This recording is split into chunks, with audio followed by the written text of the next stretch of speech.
I think this is gonna be a good, smooth recording session. So far, it's so good. I've had I no mic. decided to not use my headphones this time, so you can hear me, right? Yeah, I can hear you. Okay. The mic seems to be fine, unlike last week. I don't know what happened, but now the cord seems fine. So far so good. Hold on, I'm just typing one more note. Give me a sec. Okay.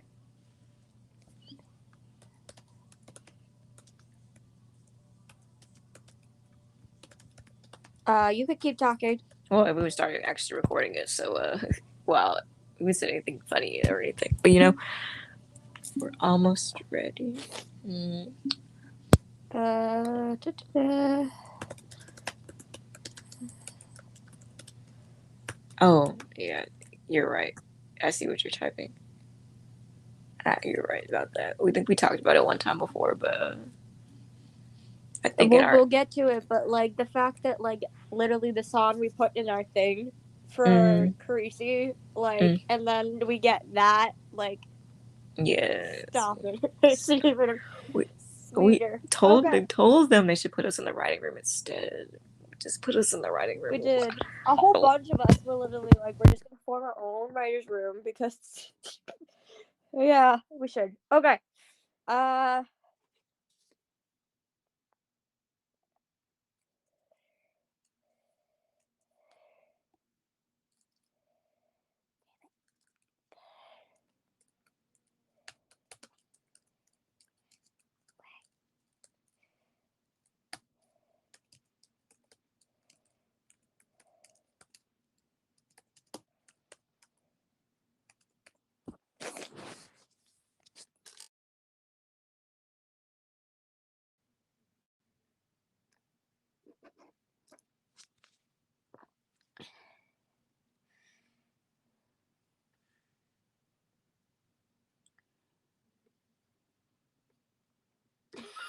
you jinxed it by saying I you know. thought it would be a smooth recording. I did. I shouldn't have said anything.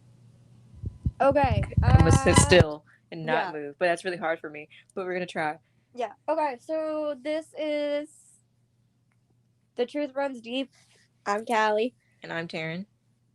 We talk about all things SVU, organized crime, and fic writing.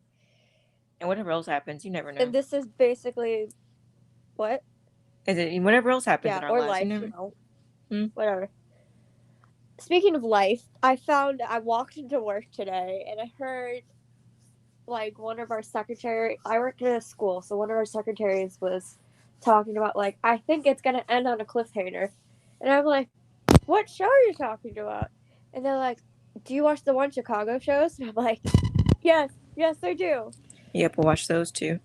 Well, I only watch like Then PD for a little then bit. they asked me about, and I was like, oh, I'm still reeling from the Law and Order finale last night. And they're like, do you watch those? And they're talking about organized crime, and I'm like, you have to watch the SBU one. Yeah, It's so good. it is. They're like, welcome to the group, Callie. And I'm like, oh my god, I have I, people to talk about it with. and I don't have anybody IRL for real. I think my neighbor. I think my neighbor actually is a law and order. However, she is an EO, and I was like, I think she's an EO, and I was like, dang. Ugh.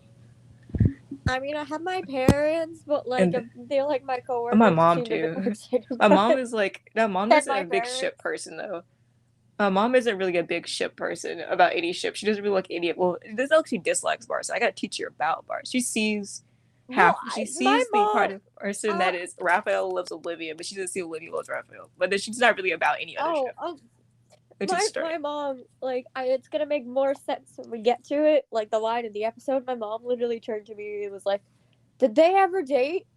I'm like, I'm like, "Don't you think if they had dated by now, I would have told you?" yeah, they had a really strong relationship. Like Lou and And Raphael have a she's like, really "Well, relationship that's more than what friendship, else?" but not dating. They were in that space Yeah, for like, she's like, "It's not like they like kept it, like weren't talking." I'm like, "Mom, they worked together for 6 years. They were best friends. They showed them FaceTiming each other." Oh, she's like, oh, okay, they kept in contact. I'm like, yeah, now do you get yeah, why this is so emotional for me? yeah, yeah. We gotta stop rambling. We gotta get to the Okay, whole. Okay, we're ready. we Here we gotta go. get to. Wait, Season. one more Oh, thing. Did you watch the Mothership last yes, I night? did. I did. I did. Yeah, I mean, I get why they called Olivia, but like, That really was kind of useless. I was like, why is she here? Like, sure, I she had was her little like, is cameo, it and I nine was like, o'clock? I mean, they literally said cameo appearance, so I was like, oh, it makes sense. It's like, when I said that, I was like, Yeah, she has they're nothing like, to is do with it the cast nine for yet? real. Oh, Cool. I'm like, what are you doing here? But okay, my Yeah, mom they was like, literally called her because it's like, oh yeah, this girl, we know her. She had been in our office or something, whatever, before, and it's like, okay, yeah, cool. my Is it mom 9 o'clock? goes, my mom was watching it too. She goes, Liv. And then my grandma was like, what are you talking about? I was like, she was like, Liv, it's on my TV. It's the funniest thing, okay? My mom's so funny. It is I think somebody else said this, and I'm like, and I agree. I'm like, it is a crime. I mean, you're not going to see with her and the lieutenant. For real. That's the real crime. I mean, there's a Cameron, lot of crimes. We don't really talk Cameron about the mothership because, I don't know. That wasn't our thing. The main mothership didn't exist time, when we I originally think. talked about the podcast. I think when I first brought up to you the No, podcast idea, maybe I don't think that like a long time ago. And I said it as a joke. I think we should start our yeah, podcast. I don't The think it mothership didn't existed. exist yet. No, another thing. We got like they made it sound. I don't know. We didn't get any scene between her and McCoy For real, nothing. It was kind of because like they know each other. they They knew each should. other Well, the last beforehand. time they Like, said come anything, she said on. it was kind of negative. And she was Oh like, yeah. that, the last time I think she saw him was the Forbidden episode, and she was like, Oh yeah. It literally was. "You That was suck." it. Yeah, and then she tells Stone, "I hope you suck." And I was like, "Dang." Worth it. Okay. Yeah. Yeah. Okay, Okay. for So real, we yeah, gotta we talk had to about the talk about episode because this the isn't like mothership. go watch. Mothership's kind of a good episode, honestly, but go watch it if you want. It's called Black and Blue, Yeah, actually, is what it was but called. I think that was interesting. But it was interesting. It was okay. So last night, season the finale episode night, final call, finale night, the final show call at is. Forlini's bar, Ooh, and they decided to already throw emotions at us at the beginning it did. But we have to talk because about what Olivia. two things before this. One, we called this. We called there would be Barson would make up. Well, not make up. They kind of did make up, but they got stumbling towards reconciliation. We did call that in December when the People versus Richard Woolley came out. Yeah, We said particularly it would be season finale. Is what we said. And they were like, "Yup, it sure did happen." But that's something else we said. Well, the other part of the thing we called beforehand. We can talk about that when we get to it. But yep, are you still there? Okay. So, anyways, we can start talking about the episode for real. okay. Why am I echoing? Hold on. Is it sound reverberated for you? Not really. Okay, maybe it's just me. Hold on. Okay. Nope. Still reverberated. Alright, I'll deal with it. It's not that bad, but Yeah, so they start with Olivia in therapy. yeah, therapy. So that's why Lindstrom is in the episode. Yeah, Oh I my wish god, the we therapy had got so come much later in the information from episode. that. I know. Yeah, Originally, we I do thought the too. therapy session would become in between the two Barson scenes, I thought but the guy was being gonna be like testifying. yeah, but no, I knew he was gonna be dead, and I knew the husband was gonna be dead. Oh, also we thought that too. Not you meant the husband. Never mind. But Lindstrom, I did think maybe Okay, he was gonna be testifying, but yeah, so Lindstrom stuff. We got a lot of information. Basically, she started out like Noah is thriving, like yay, our boy is happy. Yes, we love him. Noah's thriving. She's okay. So she says she is. Her career is good. It's personal where everything else is falling to pieces. And she's like, if I'm happy, why am I still waking up at 4 a.m. in the morning, anxious? I mean, she's anxious and sad. She's anxious and sad. She's anxious and something else. She look like our poor baby. And I was like, sometimes I'm like, yeah. I was like, I feel so sad. Yeah. It's also the thing like, that I think I noticed that for a while. Like Olivia seemed yeah, oddly sad Olivia hasn't for been a while. happy in like a long time. You could tell. I think you have to be intentional about paying attention to it, but I noticed a long time ago that Liv wasn't happy. And the Lindstrom was like, when did this feeling start? And she's like, about a year ago. And you know what else happened a year ago? Into her life. guess who walked walked into her life about a year ago? Yep. It was like March, Okay. early March. So yeah, that's about a year. Yeah, and it's like March. literally, like they freaking said it. Okay, and then Lindstrom brings up Barbara, and she's like, about nope. And she was like, we're not talking about that. This. She's like, we're not talking about that. I was like, oh. I was like, yes, you do. I was like, we come intensely. It was like, no, it was like intense conversation already. Like, I know, it's like, oh my god, he brought him up. Oh my gosh. I know. And then, then he moves the conversation to who. Mm-hmm. Yeah. I refuse to say his name unless it's in a quote. He renamed. Oh, so there's a joke. I think we're gonna get canceled anyway. So who cares? But we have this joke. Who cares? Oh my god! I'll have to get to it later. But we renamed fit in my car. We renamed him because we renamed him as a joke because we don't want because on Twitter, if you type so on Twitter, if you type people tap, it'll like recommend how Twitter recommends tweets, right? So if you don't type, if you use words verbatim, it'll like recommend that tweet to other people and like prevent ourselves from getting bullied. We have to call his name something else so that the auto recommender doesn't send it to people we don't want to see it and that will bully us. So,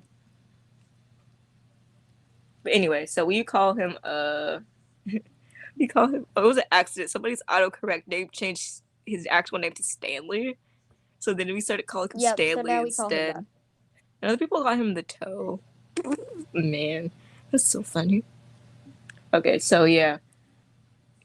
So it's actually really funny, but like Twitter's auto selection on tweets actually gets us in trouble because people see your tweets and they will bully you, and that happened to our friends. So yeah. Anyway, that is not fun. Don't bully people. We've had this discussion already, but yes. Yeah. So I'll keep talking. So. I think Olivia really needed to be. Olivia's like going to therapy. Look, we always said for a while, like, Olivia, you need to go talk out your problems because holding all these situations in your head is not good, especially with like, for one, Elliot coming back in her life. Actually, I said his name. Whoops, but Elliot coming back into her life has not been a good thing, and people think it's a good thing, but it's really not. It's kind of toxic and how like. She's basically saying she's not sleeping because this situation has made her anxious. Yeah, and that's not. It's healthy. A problem. It's a problem, and even Lindstrom said it. Because I'll read the quote now. I think you and Elliot need to see whether this is more, if there is more there, or you move on. This idealized relationship is hanging over you, prevents you from true intimacy either with him or anyone else. Yes. And I think that's something like I think I put this in the group chat and I was like, this is the smartest thing this man has ever said. Yeah. Sometimes when somebody gives us some weird advice, I'd be like, that's not that helpful. But this, or with anyone else, I think is the big thing I take away from this is that Elliot has prevented her from going in thinking like he's become basically the millstone. Hey. Okay, we're good. Okay.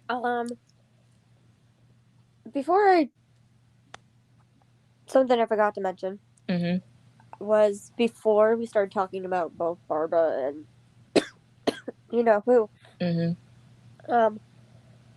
Lindstrom asked her about Rollins and Carisi.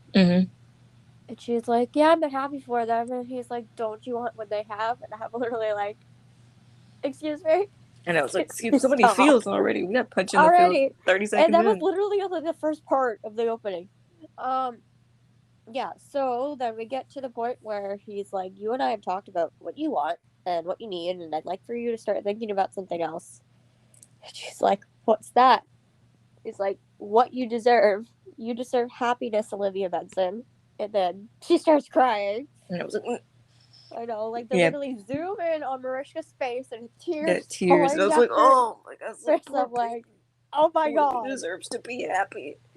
She does. Also the fact that she's like, can you stop being a shrink? And I'm like, I know. I was like, but that's what he is. that's what he's here for you. Okay, but I think that's part of the. Okay, so that's all. We'll talk about this a little bit later. But also, it's a little bit of the thing that Olivia likes to. Her way of conflict, dealing with conflict, is avoidance. So she doesn't. if she knows, it's funny. It's that's why she said, like, "Stop talking to me as a shrink," because she knows the shrink's going to tell her specifically what she needs to hear.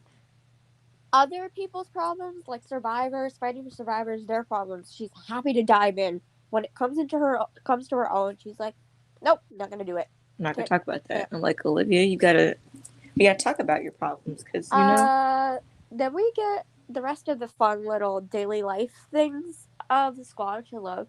Mm-hmm. Finn is freaking. I think we weren't quite done talking about before we hop over there. We weren't quite done saying that, like, that word that first quote from Lindstrom about like this idealized relationship is hanging over you. She thinks, in other words, she thinks this ideal relationship that she's got to be happy is going to be with, like, the first man she ever, I don't know, felt close with or whatever. But that's the thing. Idealized isn't always a good thing. Mm-mm. It's or really at least her ideal relationship, she thinks she can get it from him, but she can't. Yeah. And he's not gonna ever change, you know. Nope. People are like, that's not the real him. I'm like, yeah, it is. Okay, he's never changed. Sure. Yeah. Okay. Because we'll get to that later. Yeah, there's a lot of like underwhelming parts. We just wanted to do, because when you watch the episode, it's kind of broken up into like Olivia's therapy sessions is like in between the storyline.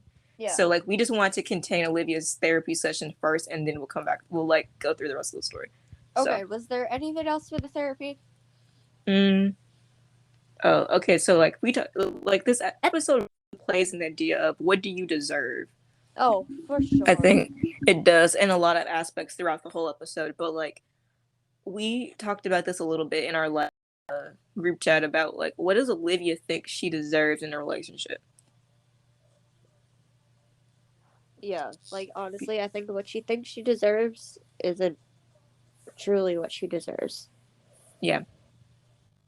Okay. Definitely. Anything else? Can we move on? I don't think so. Unless we want. Okay. I think we can move on. We'll come back to these at Olivia later because it does matter. But we'll continue with the rest of the.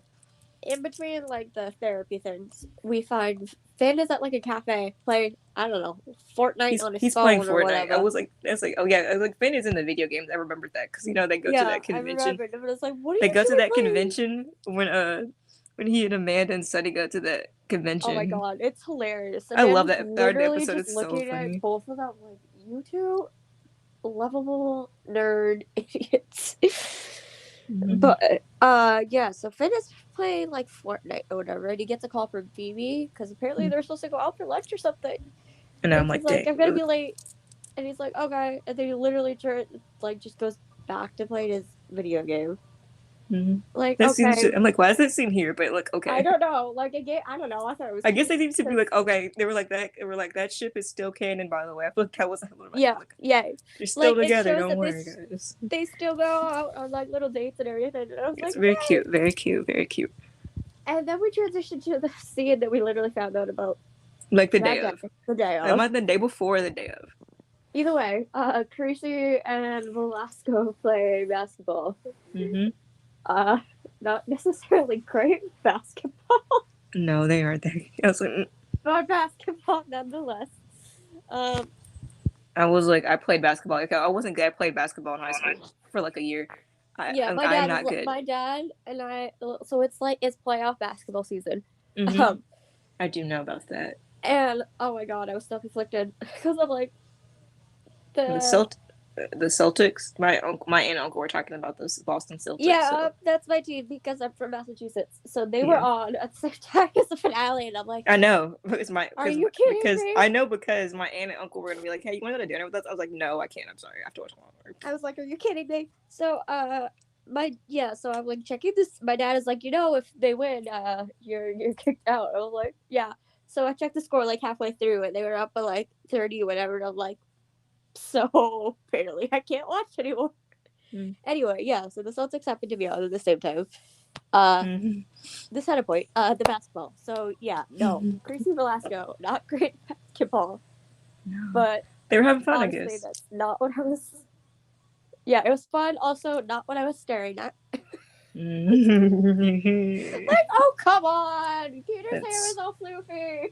Yes, that's like, man, who put this? You said we needed to do this for all the scenes they could have, but it's a tasteful scene. That's it. Thank you. Because we had all the behind the scenes photos of like Peter in like the Fordham shirt. Nobody knew why. Yeah, that whole scene, nobody knew what that scene was about because we saw the pictures of him with Kelly. We were like, huh? But now it makes sense anyway. Yeah. So that I don't know how they got to the conversation. I know it is kind of strange. Like, who's the last company talking to need this conversation? But okay. Velasco looks at Carisi is like, how did you know, like, that she was the one like talking about Amanda? And Carisi says he knew that she was the one when she was having Jesse. And I'm like, oh my god, it was that long. That long? Are you kidding me? No, I was like, that man's been alive a long time. Carisi said it was because she was so vulnerable but yet so strong. And and I had to make a note of this because I'm pretty sure it's true. When the writers have been asked before when Amanda fell in love with Sonny, it was when Sonny was holding Jesse. Like, they're walking down the street talking about, like, well, Jesse's in the carriage and Jesse's getting fussy. So Carisi picks her up and starts, like, holding her and everything. And you could see Amanda's face change. Yes, definitely. I remember that scene particularly. He's like, and it's like, so that's when the writers say that Amanda fell in love with him. So just to see that parallel, and it all started with her first child, is kind of beautiful. It is. Then we get to like the case itself. Yeah, well, kind of the case is already going on. A lot of things like went on between Olivia's therapy session. So part of the case already happened. We just like my brain out of order, but but it kind of matters why we did it out of order. Now the beginning part is the part where they're in the Ty and what's her name? Ty. Delia. Well, the husband's name, Delia, are in the apartment, and she's getting the locks changed. And he's like, "You're changing the locks." He gets mad. We see him like stalking over to her. And then the scene transitions to she's a bat. She's taking the bat to the police car. Taking him back to the police car, and the people, like, the cops are like, put the bat down, they draw their guns, and that's when we see Amanda, and, because she's taking Franny out for a walk, walking by, and I'm like, on the way, and she freaking, like, runs over there, she's like, Amanda Rollins, this for you, put the guns down! Yeah, like, they were guns out of, like, this is not a gun situation. She's, like, flipping out, and she's like, nobody, now you want to listen to me, nobody's helping me, etc., etc., etc. Eventually, Amanda was like, put the guns down. They put the guns down, and the girl, she comforts her. And I think that's when we get to the title stuff. So after that, we find out Amanda takes her to the hospital. We find out this woman is through hell already. She's got like she has a whole like domestic violence file. And a social I think she said nearly 30 times. I think she said. Yeah. Later on, she said. And the thing is, we find out that she was trying to get arrested. Because at least her husband or ex or whatever, I think husband, couldn't get to her. Yeah, they were still married. Like, I feel like that speaks volumes. It does. Like, she was so done and just emotionally drained from the abuse that she's like, I'll go to prison for something, at least then he can't get me.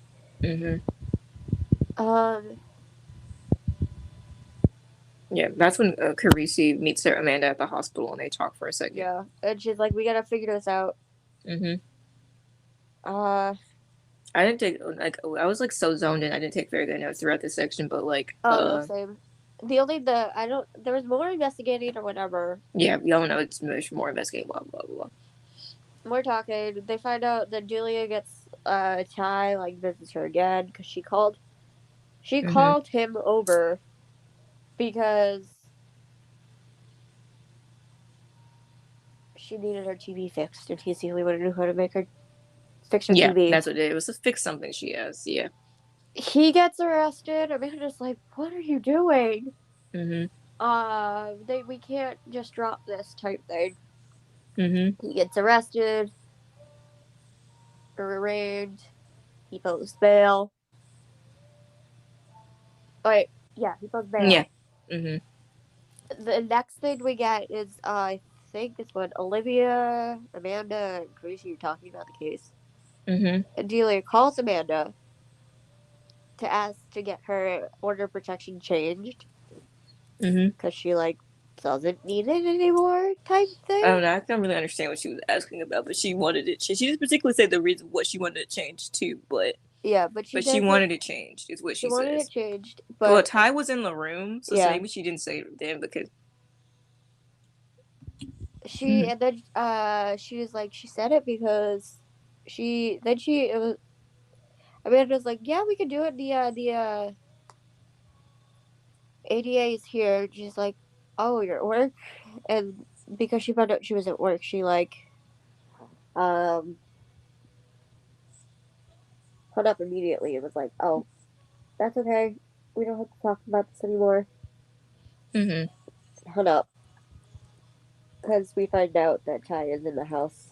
Yeah. With her. Sorry, I lost my notes. Hold on. What's up? I think that's when they go. No, did they go over there again? I think they go over there again. Listen, like the first half of the episode, I feel like I was so zoned in that I don't remember half of it, but I remember like most of it. Yeah. The second half is when the stuff like this, the big stuff picks up. But okay. Yeah. Okay. So yeah, protection order doesn't get changed. Yada yada yada. Next thing we know, we get a call because the guy's dead. Yeah, he's dead. Yeah, he's dead. He's dead. He killed him. We only knew he was gonna be dead because the preview. It was in the promo that he was dead. Yeah. We were like, how long did it take for him to be dead? We're like, is this the time? Is this the time? No. Yeah, literally. Yeah. So he's dead. She got stabbed with the knife in the kidney. Yep. Yeah, the kidney. They go. I think they go over there because she calls Amanda again, being like, this is yeah. So we find out. Delia goes to Ty's place where he's staying because she wants her phone charger. Is what she asked for. She needed it. She was at 1%. And then, according to her, he put it in his pants. Told her if she wanted it, she needed to get down on her knees. And I forgot to mention this earlier, but the reason why she was bashing the car is because before all of this, her abuse was just physical. Like, he beat her up. This time, it turned into sexual assault. Yeah, it did. And so, the fact that he's like, get on your knees if you want your charger type thing. After she'd already been sexually assaulted, not good. Olivia and Crazy, like, police are trying to, like, help her, but her lawyer, oh boy. She's like a regular public defender who's way over. Amanda's lawyer, like, that is way over her head. Oh, for sure. So many cases. Because I think I researched this at some point. Like, public defenders are what you get for free. Yeah. Because the guy had all the money. Yeah. So so we're dealing with that. So then after Crazy and Olivia go talk to Maxwell. And we find out like a new piece of information about Maxwell. Like, ma'am, this woman has been through hell. Like, first we find out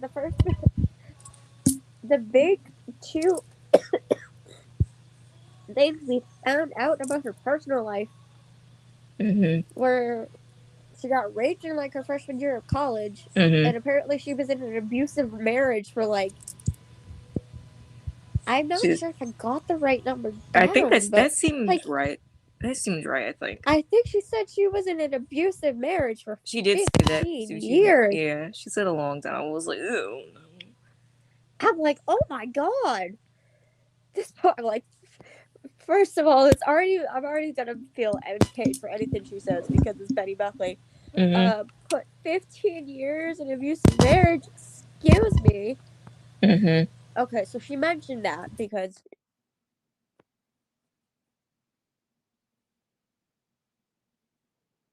Did I lose you? I lost you.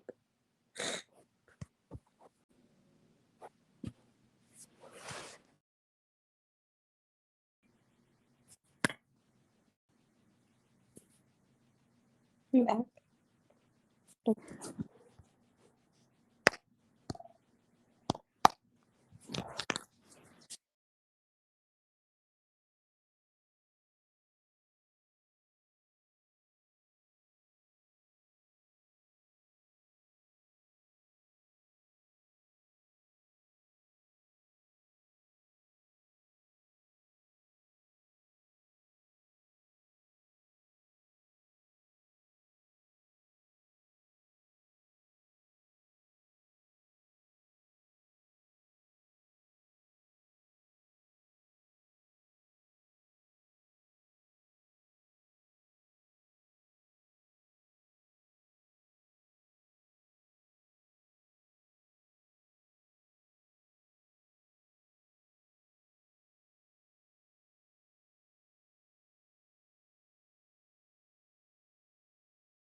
I think we're good.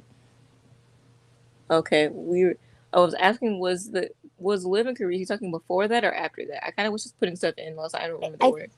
I think it was after that because Yeah, because like the end of the day. Okay. Yeah, After they do all this. Yeah. Okay. So, anyway, back. Yeah, so we were talking about Maxwell still. Yeah, so Maxwell, her marriage. So she was trying to figure out they still have to prosecute this woman. Mm-hmm. Because she killed her husband. Yeah. I'm like, okay, yeah, on the woman's side in this, honestly. Yeah. But anyway, so they're talking and they're trying to figure out like what they can do, but she needs a lawyer type. We never can remember the word. Oh wait, no. We never. That's later. Yeah. Oh, later. Yeah, later. That is later. Okay. So I'll need to look up the actual word that we said together. I don't even know which one. No. Anyway, continue. So Carisi. Sorry. Are you done? Continue. Yes, what we're talking about. Okay, so Carisi and Olivia then leave the office and they had this whole conversation. Mm-hmm. Carisi, I love this. Like, he literally just brings this up out of the blue. It's like, if she sticks to her story, one thing I learned from Barbara is you never get to have your victim. And I'm like, yeah, he's mentioning him. Yeah, I was like, everybody keep mentioning Barbara, and I think that's a very prominent thing that literally everyone says Barbara at some point through the episode. Yeah. No, the thing is, everybody's has mentioned both guys at one point. The only person who did it was Carisi. Mm-hmm. He only mentioned Barbara. Mm-hmm. So, yeah. Okay. Anyway, my little Barisi heart. I'll get into more of that later. Yeah. And Olivia's like, Barbara, Carisi, please, can we not go there? Like, angrily. And I was like, oh, come on, you're still not talking to him? They get into this whole conversation of how she never defended Wheatley, yada, yada, yada. And then, Carisi looks at her, and his voice goes soft, and he's like, Olivia, he was protecting you. And I have an emotional moment. And I was like, oh. Because he said it out loud. Somebody said it out loud. I was like, the first person to say it out loud, I was like. The first person to say it out loud was Carisi. Carisi knew. And Carisi knew. I'm like, literally everyone knows. So if Carisi knew, that means Amanda knew, which means probably everyone knows. The fact that the one, I feel like the biggest thing, like Carisi looked up to Barbara, still looks up to Barbara. Mm-hmm. So the fact that he's the one who said that, especially after going up against him in the trial, it's like, Olivia, he was protecting you. Look, any other defense attorney would have annihilated you on it. And it's like, Barbara said the same thing, but hearing it from Carisi, hearing it from the prosecuting attorney, hearing it from somebody that Olivia is still really close with. How else is she gonna have to hear it? Exactly, like, I'm just need to, like, fall from the sky or something, girl. We're like Olivia, please. Like, everybody, it was clear that he did it because he was trying to protect her. Yes, definitely. It's just, like, it's very clear. It's not like, it's like, Barbara tells her to do this again later, several times, actually. I think like twice. But it is canon that somebody else noticed that Barbara was protecting Olivia, and I love it. It's crazy. Yeah, because he says any other defense attorney would have annihilated on it. I'm like, yeah, they would have torn her to shreds on the stand. Because Barbara said the same thing, and the fact that Carisi said it too means it's very true. And she's like, well, I think he went after me pretty hard. Okay, I was looking for the word for that sentence for later, but anyway, continuing, but yeah, how he's like, literally, like, everyone told, like, Olivia would have torn apart on the stand. We talked about this in another episode, how, like, if you were gonna play the defense card in this situation on interrogating, cross-examining Olivia, you would say that Olivia had an unhealthy relationship with Stabler, and because of that, she did not see clearly, and the fact that, like, he also put his hands on her too, because we talked about this before, like, Barbara pauses the tape right before Elliot makes contact with her. Now, like, any other prosecutor would have been like, play the whole thing, be like, so how do you explain that? You're just like, oh, that's like the biggest thing. Like, the fact that also Barbara didn't want her, like, I don't think Olivia had ever known. I mean, like, she knew because she had his hands on her, but I don't think Olivia had ever seen the clip. Yeah. Seen how bad it was. Yeah, because nobody talked about it. She never talked about it. No one talked about it. Barbara didn't want her first time seeing what Elliot did to her in a courtroom. Yeah. In front of a bunch of people. Like yeah, because that would have been bad. Yeah, it would have. Okay, so he says, what she says, well, I think he went after me pretty hard. And then Carisi says, well, from what I saw, he's pulling his punches. Because that's what Barbara does. Olivia, we both had a long day. Let's just call it a night. And I literally immediately after Carisi's like, Olivia, he was protecting you. I put in all caps in our doc. Thank you, Carisi. Yes. Because two things I got from it. Carisi is a Barson shipper. Sure was. We knew this. Amanda and Carisi, Barson shippers. But apparently right now it's Carisi more so. Yeah, we'll talk about that later. We'll talk about that in a minute. And he also just respects Barbara. He really does. And he respects Liv enough, too, to be like, hey, I'm going to be honest with you. I'm going to be honest with you about your best friend, or possibly more than best friend, that he was protecting you. Yeah.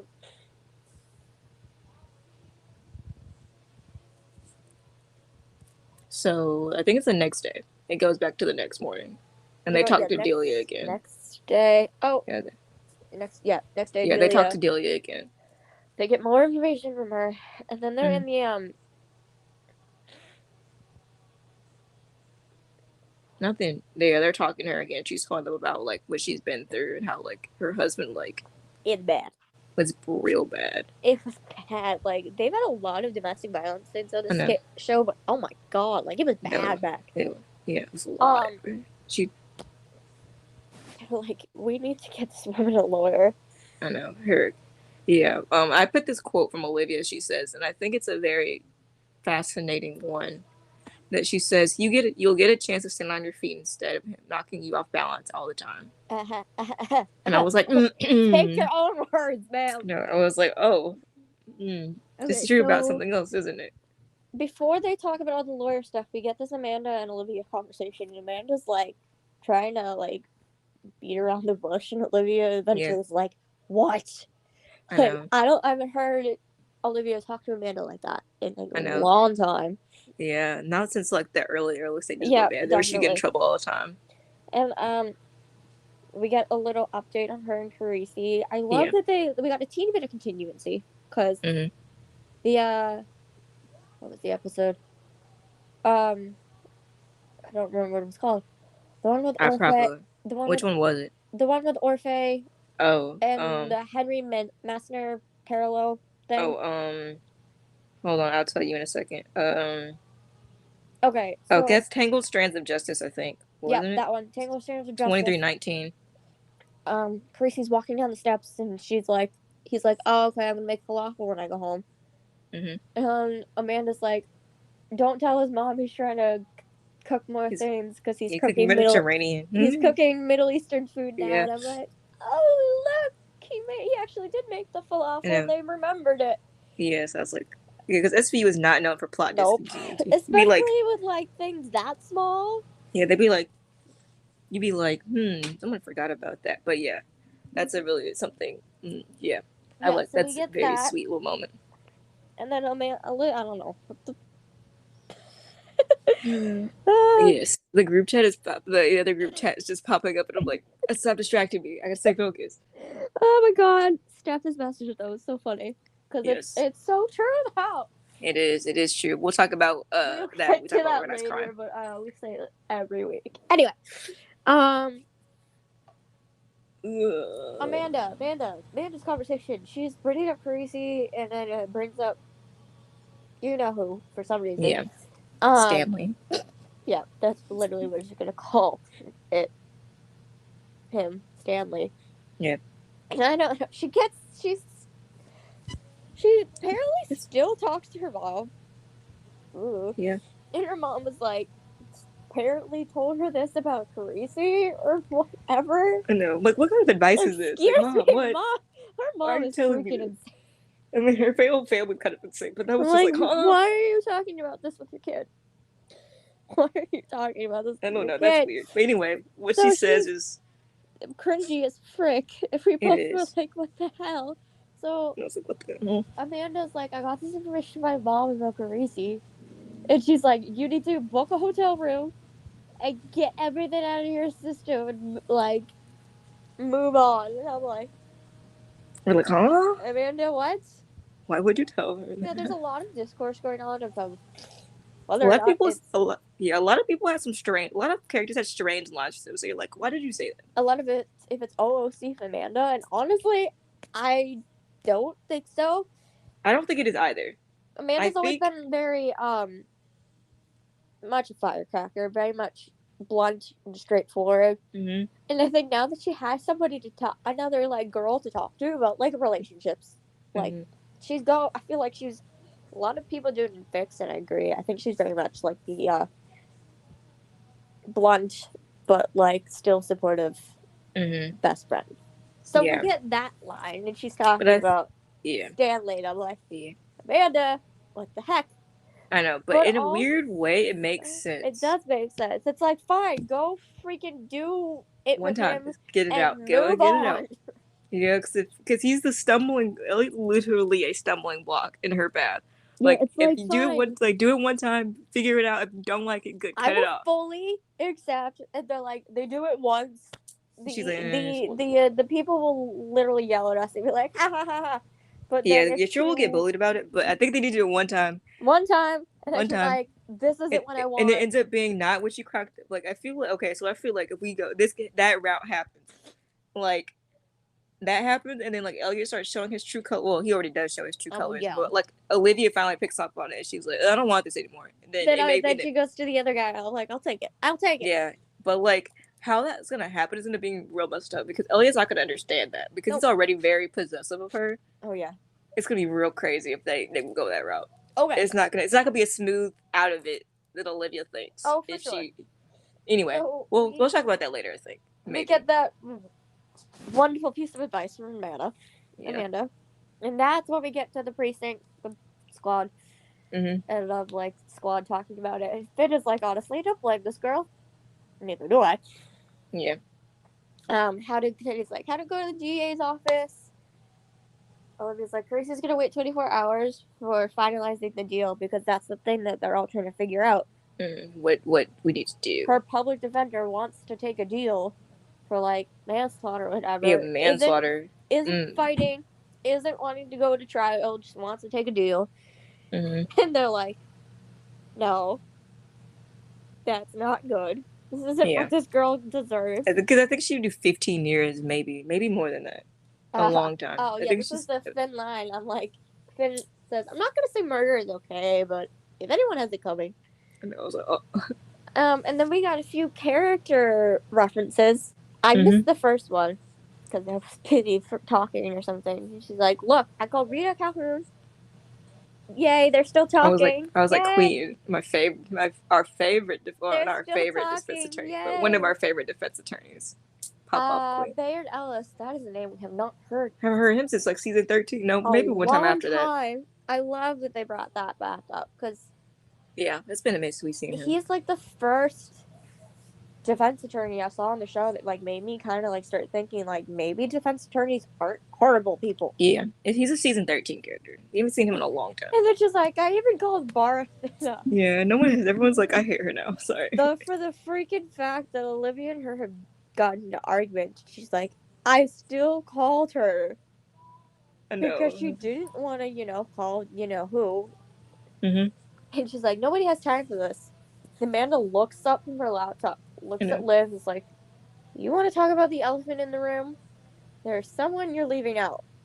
I know. And then it just immediately, there's no more lines in between that and then Forlini's. And then it literally is like, Olivia's like.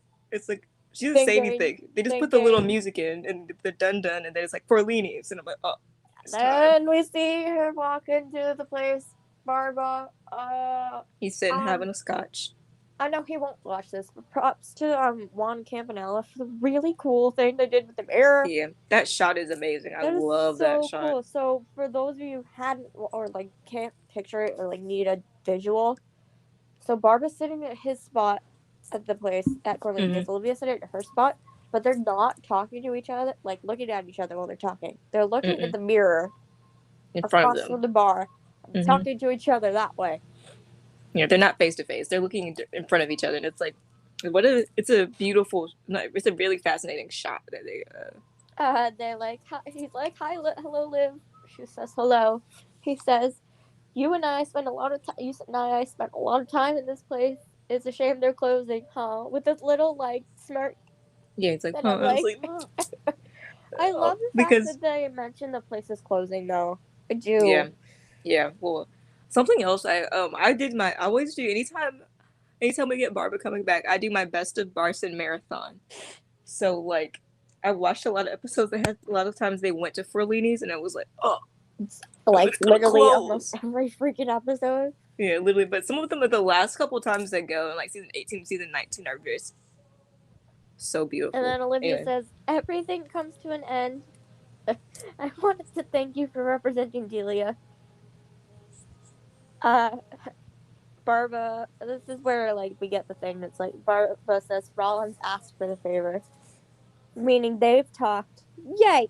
Yes, we knew that. They told when they described the episode, they said that, Amanda. But yes, we do love it that we do. Everyone else is keeping in contact with Barba except for Liv. Yeah, the fact that everybody still knows like about him and everything, even though he's in part of the squad, is something we love a lot. So Rollins asked for the favor. How many lawyers have you called first? The fact that like he asked that question was like, oh. He's like, I knew you didn't want to call me. I knew you tried to ask anybody else, but except for me. Here we are. I know. It was like, oh. She's like 3. Do you think you can get an acquittal? And he's like, I'll do my best. Then he freaking knows her drink order.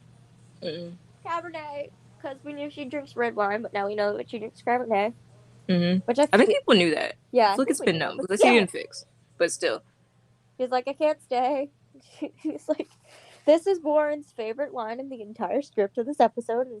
And I love this line too. I love it too. And she says, it's possible to sit with someone, have a drink, and not say a single word to each other. Then she starts to leave. And then we get the I miss you.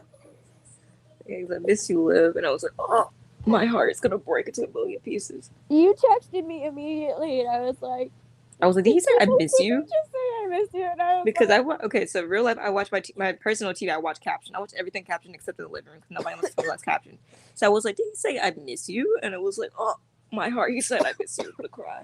I was watching with my mom in her room, in my parents' room. He said that, and I immediately started squealing into a pillow. I did. He texted me, and I was like, I literally just kept saying it over and over again. I'm like, he said I miss you. And I was like, oh, my heart. I miss you. I know. I was like, oh, my heart. And she just goes, gotta go. But we're talking about that. I'm gonna make myself cry again. I know, you're emotional. It is it's oh my god, I think I that he misses her is the most beautiful thing I've heard in a long time. Because the fact that she was horrible. Yeah, the fact that, like, even through the whole situation, he's like, I miss you. And I was like, excuse me, I wasn't expecting that. Like, he doesn't care how mad she is. He's still like, I miss you. And okay. I'm like, oh, so my then heart. We transitioned to the trial. And me to the trial. I was like, dang, they have to the trial. I mean, this is like 30 minutes of the episode, so this was rather slow, but anyway. We get to the trial. Barba is, like, questioning his witness, or I don't know. And before we get any of the details of the trial, it's so funny. I caught this a month ago. You sure did. They're like, somebody's gonna have some jokes before they start. And I'm right. Mm-hmm. So the trial was, on the prosecuting side, it was Maxwell and Tracy, and the defense was Barba. Mm-hmm. So I was correct, and we got Betty Buckley going up against Rolls for his own freaking court scene. Mm-hmm. And it was so good. It was. It was so good. Like, oh my god, I haven't had this much adrenaline or fun watching a trial in the show in a long time. Mm-hmm. Because the last time we had Barbara in court, I was like, okay, yeah, there's good moments, but most of the time it was just angst. This time, at least, like, it was fun. It was a lot of fun. Mm-hmm. I mean, yeah, the situation was dire. What? Yep, but they had some fun banter there. Oh my god. Like, oh. My Barisi friends, like, a bunch of them, not a lot of them watched, and they're like, was there anything? And I'm like, court. Yeah. Everything. Yeah, the courtroom scene is one of my favorite parts. The highs of the episode. Oh my god! Like, I ship Barisi both romantically and platonically. So I was watching the banter and, like, different parallels, which a few I will get to later. But I literally just kept saying, this is so much fun. It is. They had a fun time. Yeah, even Roll and Peter were both like, we're just trying to one-up each other on the camera, in the front of the cameras. I'm like, yeah. Like, every time. It's so good. So we have a lot of... And it actually was enjoyable, because People versus Richard really is not enjoyable. It's very sad. No, this case is what, like, I was like, I don't want them to go up against each other again. I know, but this one was a fun one. It didn't feel painful. Literally every time they go up against each other, I'll take it. It's not painful. It was amazing. It was so good. It proved that, like, I don't know, case can be, like, a battle wits, a battle of, like, they were on an even playing field. Mm-hmm. I think the whole time, both in law and sass. Mm-hmm. I didn't write down all of the I didn't write them down either, but there was a bunch of, like, so they were like many. Rapid fire for, like, a second. They were rapid fire at the beginning, but my favorite one is the last one, I think. My favorite was, like, literally he's, like, talking. There's, like, one of, like, where Barbara, like, stares at Carisi, and I need to get that one, but it was, like, said something about his witness or whatever, and I'm like, yes, go. My favorite one from Carisi was, I know Mr. Barba loves the sound of his own voice, but can you please ask him to stop testifying himself? So good. No, I was like, that's such a good line. It is such a like, first off, yeah, Barba talks a lot. Yeah. True. But I feel like that is such a Carisi thing now that he has confidence in himself. Yes. To say that, he can literally look at his mentor and be like, stop talking. We got work to do. No. Yes. I love that scene. It's one of my favorites. I'm probably gonna be watching this whole episode again later, but you know. Yeah, I gotta get more of the Barson stuff. Because this morning I kind of just went through like the highs because I was like, let me go get the quotes real quick. Right now, but for any of our listeners who ship Rollisi, very good episode for them. I will say it. I would agree with that. I have to agree with that. It does make me like a lot of people in the Rollisi fandom like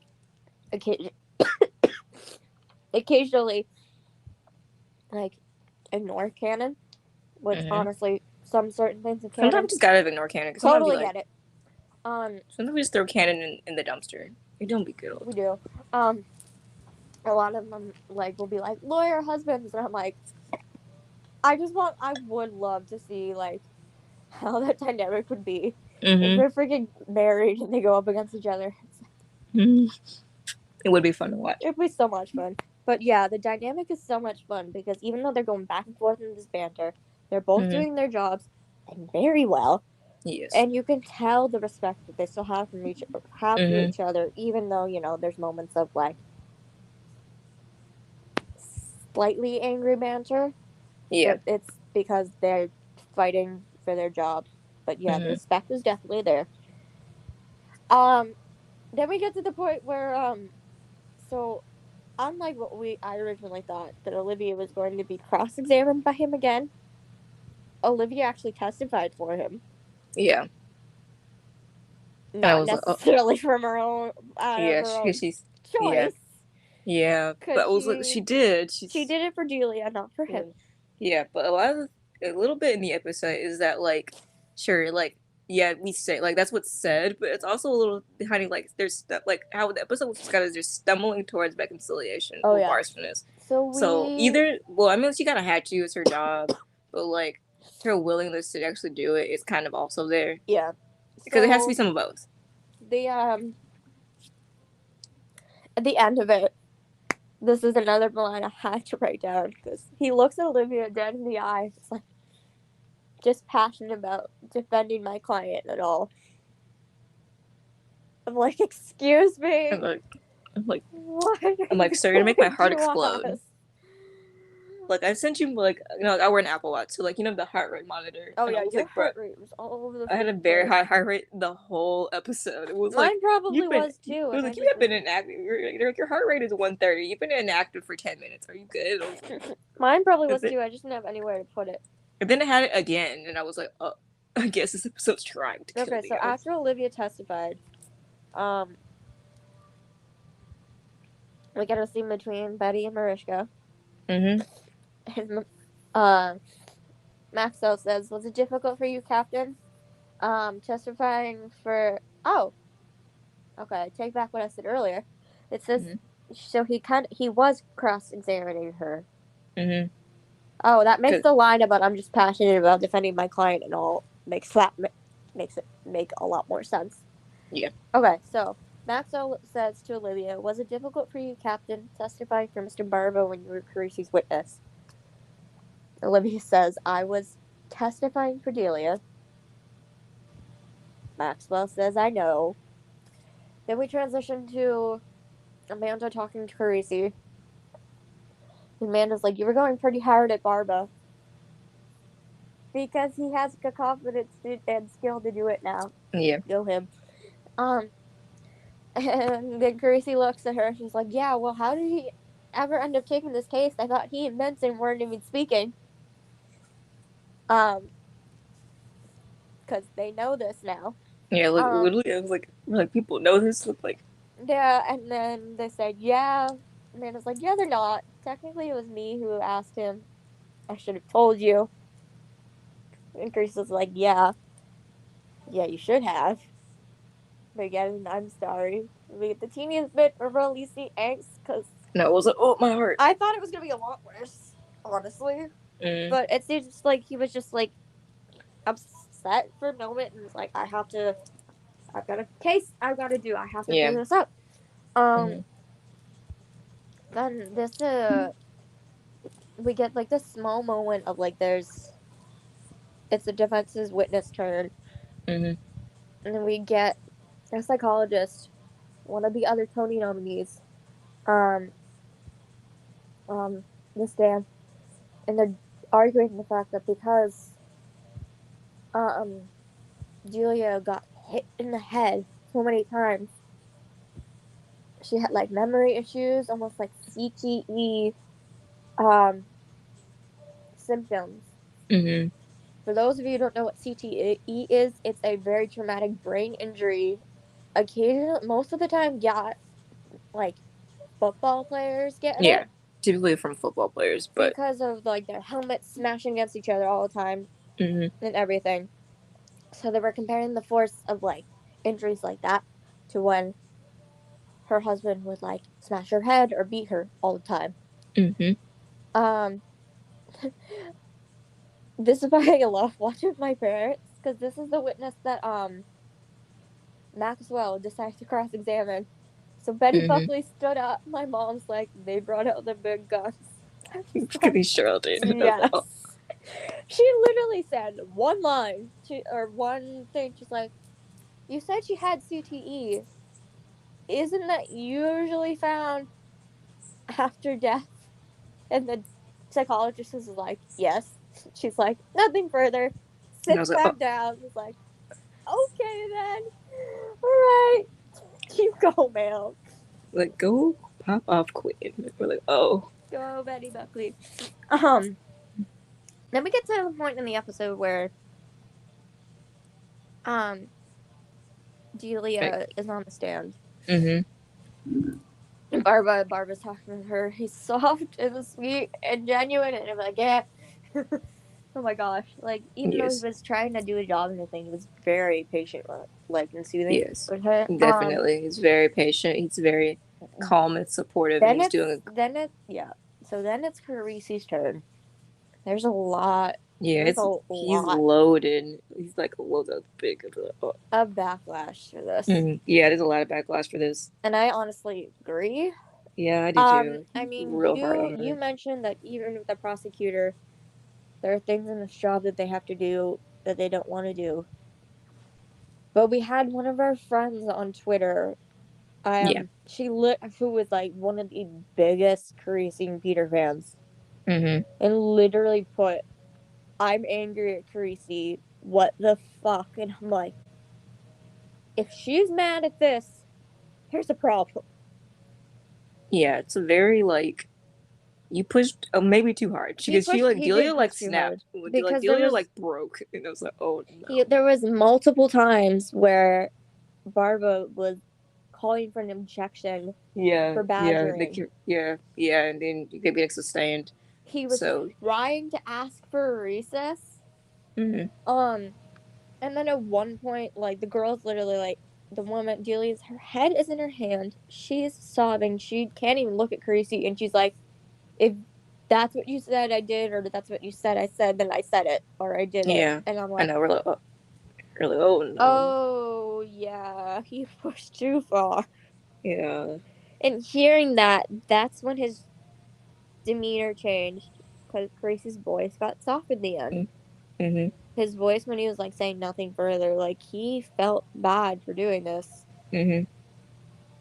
There was a case a few episodes earlier when like Yeah, it is Nightmares in Drill City. yeah That one. when Before Roland we was got like, "I'm sad at you," that not one. mad at you. I'm sad at you. And I was like, oh. So this is the second time we've had a case where Carisi's like pushed too hard, and it makes me wonder what is going through his head, because Detective Carisi, like, Carisi wouldn't have done this. So being the ADA, like, I know it's his job now, but like things in his personality have changed, and honestly, I don't know. We need answers to why, because this is Yeah. Like. not like him to be pushing a woman this hard. Uh-huh. So after that, like, he feels bad. Uh-huh. Um That's when Barbara gets up and yeah, he so walks like over to Delia. Delia is dismissed. She tries to stand up and she's like shaking and heavy breathing. Barbara stands up from his table, says, "I got her, Judge," walks over to Delia, helps her out of the witness stand, and Mm-hmm. walks her back over to her table. Mm-hmm. That's the first time I've ever seen anything like it on the show. Yeah, definitely. It's the first time. And I think it makes a point that, like, Barb is still the good man that everyone, that he's always, like, he's grown to be. Yeah. And It's it kind of, in a sense, I think, from the perspective, looking at, like, it kind of did something in my mind, like, from Olivia's perspective, that, like, she needs to see Raphael being a good man. so, I don't know if because yeah. it kind of does slowly throughout the episode. Olivia does open up slightly more. Like, she's still mad, very mad, but she's a little bit more open. She's a little bit more open than she was at the beginning. So yeah, so there's that. A lot of people describe the scene as like shattering and beautiful, and I agree because Barbara's literally carrying like a survivor on his shoulder, Yeah. supporting her when like no one else has. Mm-hmm. Warren tweeted out after the scene, and I loved it. So the actress who played Julia is Jordana Sparrow.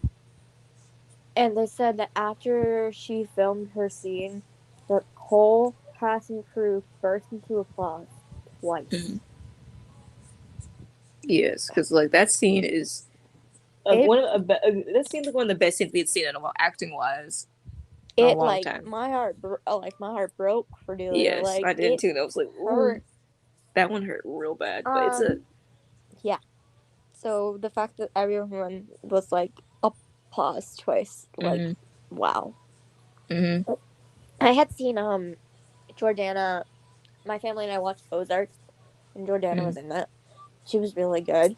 But this is like the first episode I've seen like a more like deeper dive into like an emotional, like multifaceted character for her. Mm-hmm. It was amazing. She's so good. Yeah, she's really good. Okay, so there's that. Then we get into the transition of where we get more Barisi parallels. Yeah. Yay! And this is when they go to Maxwell's office. They go to Maxwell's office, and Barbara, which is a funny thing that it was Barbara's office before. And, like, which is hilarious. Like, I thought about that. I was like, this is the same office that was Barbara's office, but they rearranged it slightly. They do. I wonder if that's why he said this line. Because the line that he says is, well, this is what the 8th floor looks like now. Yeah, because I was like, you've been here before, but... And he's got his little smirk on, and everyone's like, we have business to do, what the heck? That is a parallel back to when, in Sightless, he goes to talk to Carisi, and he's like, hey, how's the 8th floor treating you? Type thing. So they're talking about making a deal, or whatever. He's asking for a deal, and Carisi, this is my other favorite one, he says, don't push it, Raphael, we're waving the white flag.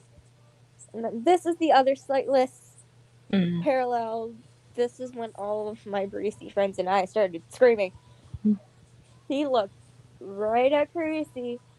So, no, I gotta say it. So, in Sightless in a Savage Land, before Carisi cross-examined the defense, Davis, Barbara and him are talking. And he looks at him and is like, you know how you came to all my closing arguments? Carisi's like, yeah. It's like, let's see if you learned anything. Oh, yeah, I do love that one. That's so funny. Last night, he looked right at Carisi, dead in the eye, and says he had already written his closing argument. Carisi, knowing that he had been to all of Barbara's closing arguments, and knowing what this man can do with a closing argument, they're like, we need to make a deal. Yes, and I was like, don't think they thought they were winning after Barbara gave a closing argument. Though I very much wish we could have seen what the closing arguments would have been. Yeah, I feel like I kind of needed it. I was like, dang, that closing argument, I was ready. Because all of Barbara's emotional closing arguments are emotional times 10. They are. I was like, because I was watching season 19 and a lot of those again, because there's a lot of Barson in those. And Contrapasso is a good. Contrapasso's one. Oh my gosh. Flight risk. The one in flight risk. This one would have been. I was like, oh. I feel like this one would have been like an emotional, like heartbreaking one. Yeah, what like one of the ones. And he knows how to sell it too. All the big emotional ones I can think of. One is spousal privilege, and one is American Tragedy. Both of those are like emotional, heartbreaking closing arguments. Mm-hmm. Man knows how to get a jury's strings to tug and break. Yes, he does. So this is the first time, technically, first time Barbara won. Yeah. Because they had to make a deal. Yeah. We get Rollins and Carisi talking. You can tell Carisi feels bad. Because he said he was relieved about this loss. Mm-hmm. Which I was like, oh, thank God. Because that's like the whole thing I was thinking of. Like the entire time, I'm like, he wants to be doing this. No, we figured that beforehand. Is pushing hard, and it shows that it shows that he didn't, because he's like, I'm relieved we lost, and I'm like, okay, cool. Mm-hmm. We still have the Carisi that we know and love somewhere. Then we get the he's like, it's types of things like that hard to say out loud. Then there's a beat. Amanda looks at him and says, like, I love you. And I was like, oh. The sound that came out of my mouth. And I was like, my heart. So, I was like, something went right today. So I got some Rollisi love today. Got some Rollisi love today. A lot of people predicted it. A lot of people were right. It did. It did. That was the Rollisi thing that got correct. Yeah. So we got the Rollisi, I love you. Sure did. Amanda said it first. And Carisi said it back. I love you too. Then Carisi gives Amanda this cute little side hug and kisses her head. And like, oh my God. It's so sweet. It's so sweet. I'm like, if I get a boyfriend who's taller than me, which I probably will. I mean, we're very short people. It is very high. I'm like, please. I want him to do that to me. Please, I need it in my life. It was so cute. It was very crazy to do that. It is. It's very sweet, and I love it. This is how the relationship is. It's very sweet and dynamic. Yeah. So then we have last scene of the episode. And then we get to the scene at the end where we were waiting for. We were actually. I thought I thought they would be switched in position. I thought that the scene, the mirror scene, was the last scene. Well, without the dialogue, but that set was the last scene, and the other one was before that. But them being the other way around was just like, oh. Yeah. Anyway, continue. Well, what the dialogue is. Yeah. So basically, hey, do you want to read it? Who do you want to read? Can I be Barbara? Fine, you can do Barbara. Fine, you can do Barbara. I hope you live. Yay. Yeah. Also, fun fact: I'm auditioning for a play, so maybe I can. Good practice. I am good practice. I'm auditioning for a play Monday. I used to do theater too, so you're gonna get a small reenactment. We are not. Okay, here we go. Yeah, we're not, but we're gonna reenact this exactly. But you can't see. It's just have to hear it in our voices and pretend. Okay. Hold on, I gotta set the scene. Oh, no, I gotta set the scene. I gotta set the scene. So, Barbara is like late at night, and it's literally, I don't know. Is anybody else there? There's people there. There's people in the background. Okay. They're having this entire conversation while people are there. Yeah, there's someone like way at the far end of the bar, and I was like. Anyway, so there's people. He's sitting in his place. He's there. Olivia walks in. He says, "You showed up." And she says, "Last call at Forlini's. Thank you for what you did for Delia." He says, "How is she?" And then she says, "Her social worker is putting together a team, PT therapy, cognitive rehab." And it turns out Ty had a settlement with the construction site, which is all now hers. And so all things considered, she's in a better place. Unlike the two of us, you're still holding on to this. I asked you not to defend Wheatley. And now he's dead. We've been over this. I was trying to protect you. I didn't ask you to. No. I guess you didn't. I hear you. Thank you. And then there's like a beat. Yeah. And he says, what I don't get is why you are more angry at me than you ever let yourself feel towards Stabler. And she says, pause, please. Yeah. That was not the line that was in the promo. Yeah, it seemed like it was cut off there. This is towards you feel towards, and then it was just like, oh. And somehow I feel like this one is perfect. Ooh. I know. I was like, ooh. Perfectly, like, it was better than the other ones. It's like, I don't get why you are more angry at I don't get why you let. God, just said it. Where's the no? There's no gif of it. I don't think. What I don't get is why you are more angry at me than you ever let yourself feel towards Stabler, which is true because she hasn't let herself feel angry towards Stabler because she needs to. Yeah, she hasn't been angry at him. She got a little frustrated in People versus Richard Wheatley a little bit, but like he wasn't taking her seriously when she was angry at him. Yep.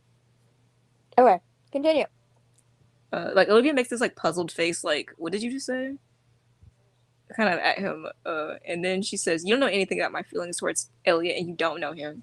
I got a glimpse. I've known him for 23 years, and he's always had my back. Bullshit. Yeah, it is. Bullshit. Okay, pause. We gotta talk about this. Pause for a sec. Pause right here for a second. We're gonna talk about this. Bullshit. So, it is some bullshit here. Yeah, he left for 10 years. So Olivia's saying 23 years. It's like, somebody said this earlier in the group chat about how like that's like a fantasy amount of time. It's really like it's like 12. Yeah, because he was gone for like 12, left for 10, and then has been screwing you over for about 1. Yeah, basically. So that whatever figment of imagination she had in her head about him, yeah, is not the accurate amount of time because of that 10 years. And he has not always had your back. He sure has. He threw her under the bus. My mom said that. She was like, "What does she mean?" He's literally thrown her under the bus. Yeah, like so even in 1.0, and now I guess this is technically 3.0 or whatever. Some people call it 3.0, but he's thrown her under the bus and not had her back.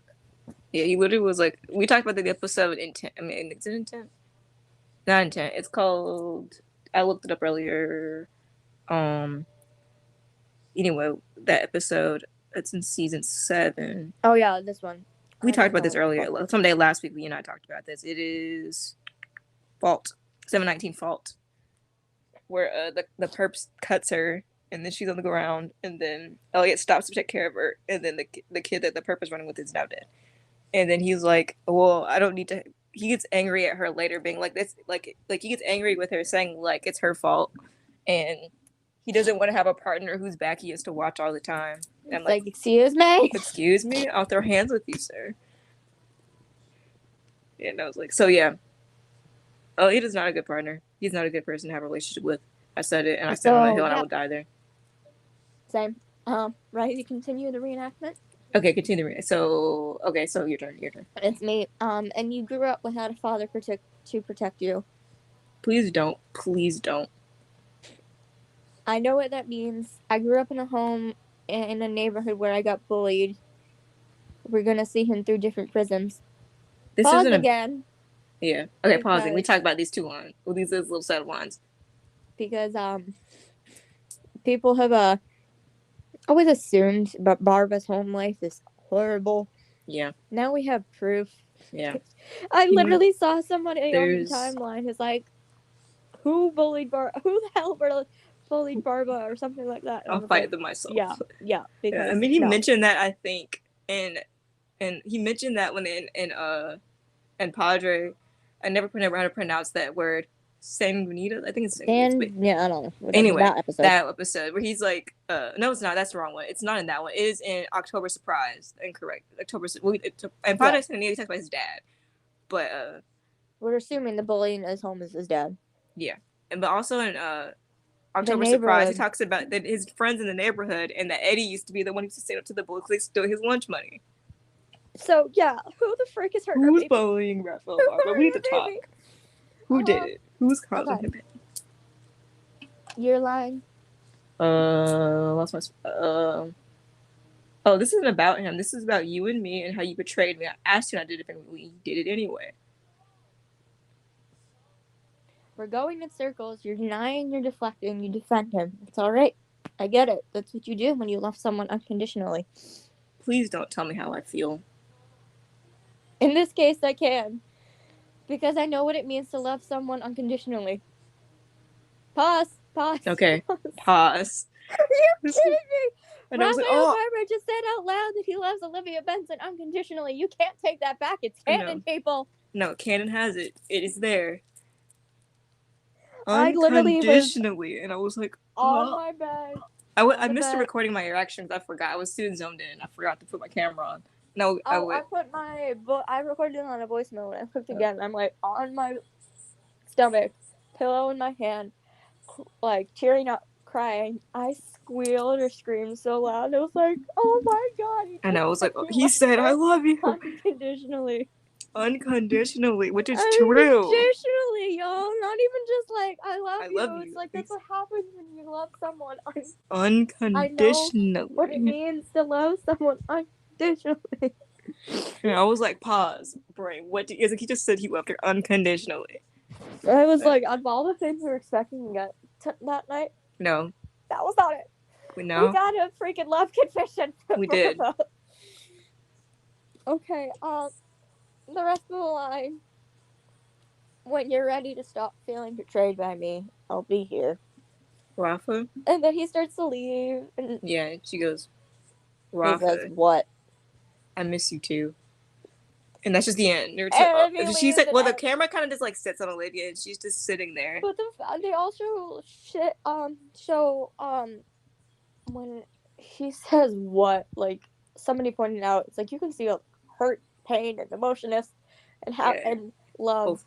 So much pain and love in his Barbara's face and Roll's eyes. Yeah, I watched it again too this morning, and I was like, "Oh, my heart's gonna break again." Because if anything, Roll is known for his facial expression. Yes, he has some very good, especially when he plays high emotions like that. Yeah. So there's another parallel I had. Mm-hmm. So in the People versus Richard Wheatley, when Liv was leaving, Raphael said Liv. Liv turns around and says angrily, "What?" And then he gives her some information. This episode, Barbara was leaving. Olivia said Rafa. He said what angrily. She said, "I miss you too." Left. So we're getting freaking circle parallels.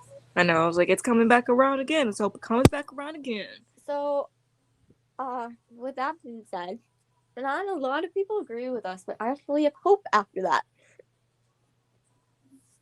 What was the opinion that we had? I mean, people probably disagree with us all the time. But what was the opinion we had again?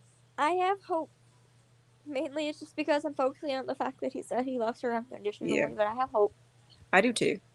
Because she said she misses him too. It means, I don't know, maybe she has some sort of feeling back to him, and like that she has some sort of feeling back with him. I think is what, like, because originally she's like completely like, I don't want to talk about him. I don't talk about him. I don't want to talk to him. Any of that. I don't want to hear about him. The hardest part about this thing is the beginning of the episode. Lindstrom was like, Olivia Benson, you deserve to be happy. The end of the episode, she still isn't happy. No, like we did not resolve anything. More sad because she's like, she needs to figure out what she wants to do with Barbara. She does.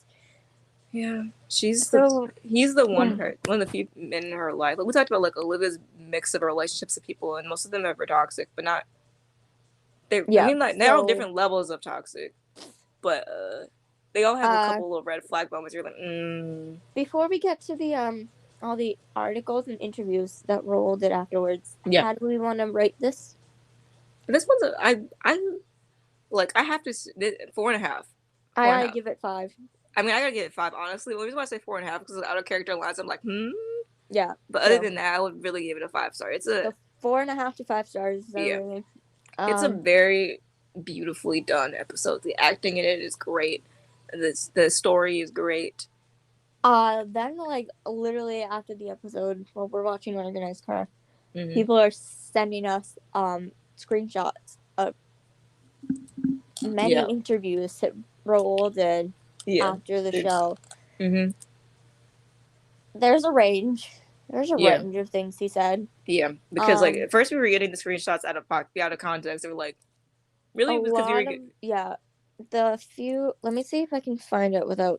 I linked them at the bottom of the page. Okay. I'm also using different headphones, so maybe the cord will. Maybe this will be better than before. I think we're better now. Okay, so as I was saying before, the reason Maxwell mentioned her abusive marriage for 15 years is because she said I was in an abusive marriage for 15 years and I still got out. Mm-hmm.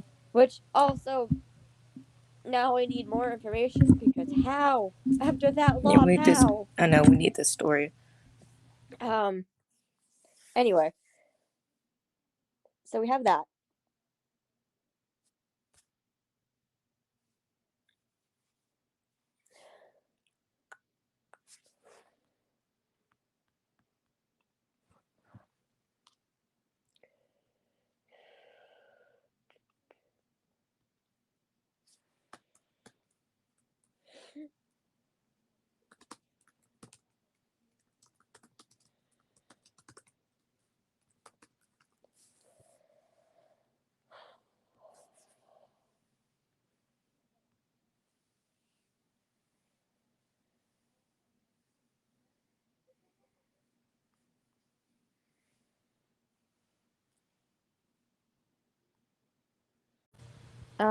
Pulling up the article. I said I linked them at the bottom of the page, the doc.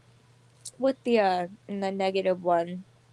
Yeah, because a lot of people who were being mean to Barson, people said quoted this one, sending this to us left, right, and laughing in our faces. Yeah.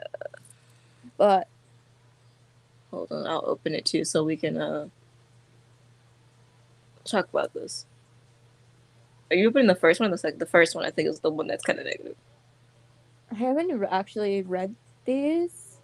Oh, nope, found it. So this isn't a bad one. The interview was asking about how this would turn into a more than friends framing on Barbara and Benson's relationship. Mm-hmm. And when they were reading the script and the unconditional line, and so this is the line that everyone has been throwing at us. And Mariska and I kind of laughed about it too, like, well, are we suddenly in a triangle here? What's going on? Which is hysterical because it really isn't how we play it. I think she and I always play it as best friends and almost brother and sister sometimes. So that is the line that everybody's been throwing at us, and honestly, look, I get that.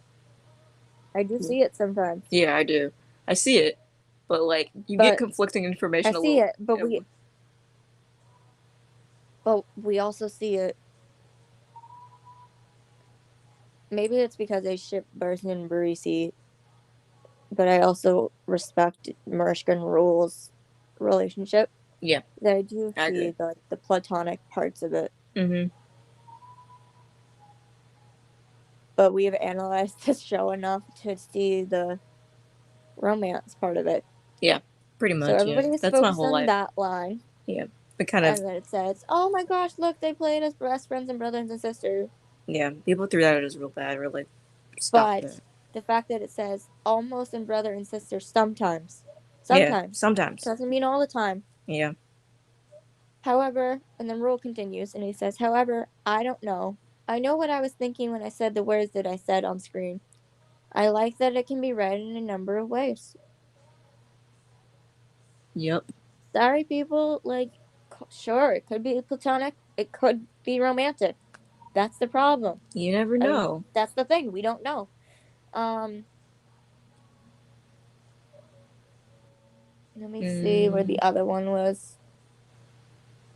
Because literally everybody's like asking them about this. Somebody needs to ask Mariska about it. I need her. I know. Like, yeah.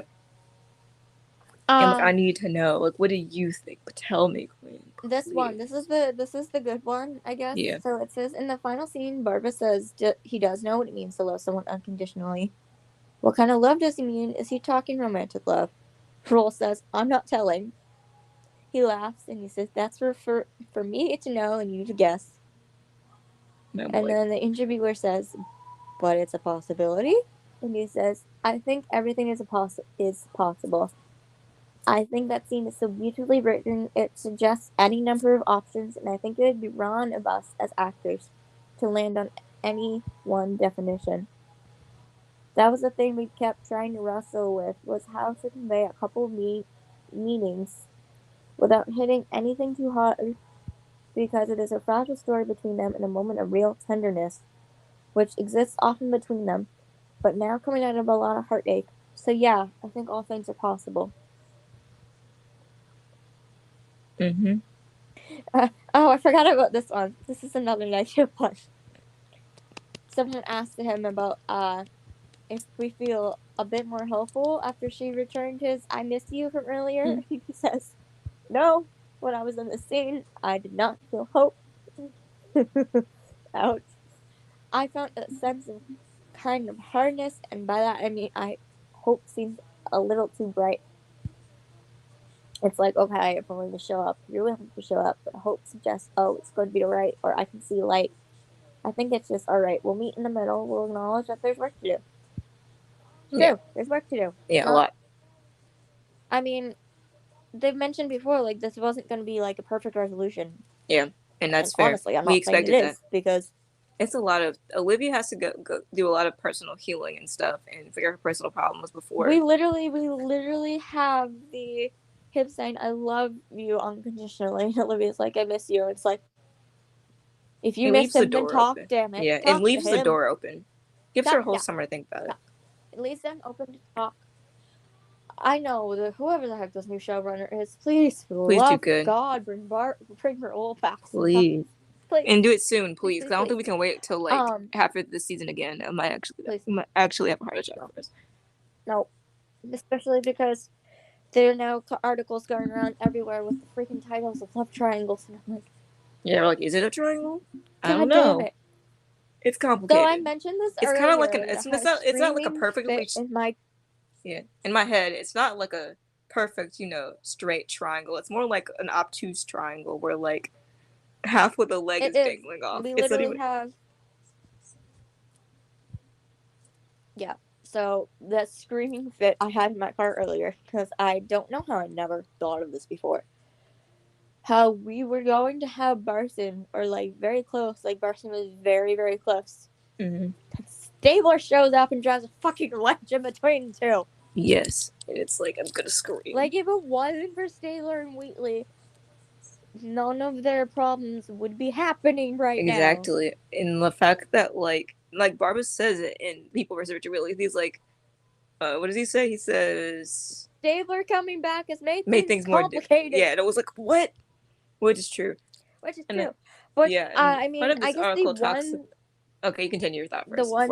The one thing is, like, I don't know if we ever would have got Barbara telling Liv that he loves her unconditionally if he thought if he didn't see that, oh my God, I might lose the woman I love if I don't say this, and I need to say it now.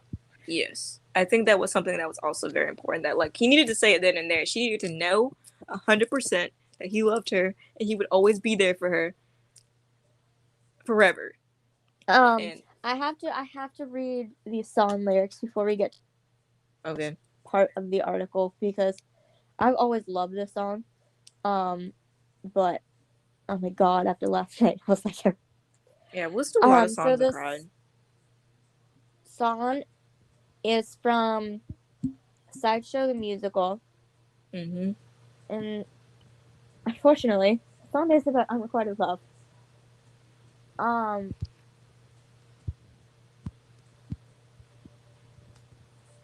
You got it. Yeah, okay. I found it. So this is like this is after like their this would be after the conversation if we ever used it in the fic. So the character who had the unrequited love tells the person he loves, and it says, "One of these days you will look back in shame. You'll be alone, and you'll know who's to blame. You will regret how you pushed love aside. When you're married to nothing, when you're misery's bride." Ouch. Can we get to the point of the song where I just think is the epitome of how much Barbara loves Olivia unconditionally. It says, "You should be loved by someone who wants you, tries to protect you, always comes through. You should have chosen the one who supports you, always supports you whatever you do. Yes, you should be loved in the way I love you.